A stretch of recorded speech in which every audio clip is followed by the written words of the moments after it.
অমাবস্যার জোয়ারের প্রভাবে পটুয়াখালীর সকল নদ-নদীর পানি বিপদসীমার উপর দিয়ে প্রবাহিত হচ্ছে। 4 দিন ধরে প্রতিনিয়ত 2 দফা জোয়ারের পানিতে প্লাবিত হচ্ছে বেড়িবাঁধের বাহিরের সব নিম্নাঞ্চল। নতুন করে বেড়িবাঁধ ভেঙে সদর উপজেলার ইন্দ্রাকপুর, কাকড়াবুনিয়া, দুমকি উপজেলার দক্ষিণ মুরাদিয়া, উত্তর মুরাদিয়া, সন্তোষদী ও চরগড়দি গ্রাম প্লাবিত হয়েছে। এছাড়া ভাঙা বেড়িবাঁধ দিয়ে পানি প্রবেশ করে রাঙামালী উপজেলার অন্তত 10টি গ্রাম প্লাবিত হয়েছে।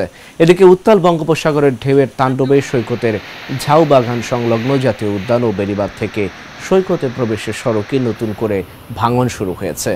জাতীয় উদ্যান সংলগ্ন হোসেনপাড়া এলাকার সড়কের প্রায় 30 মিটার ভেঙে ওই গ্রামে পানি প্রবেশ করেছে। ডিসি পার্ক সংলগ্ন সৈকত সড়কে নতুন করে ভাঙন শুরু হয়েছে। ভেঙে গেছে অসংখ্য গাছপালা।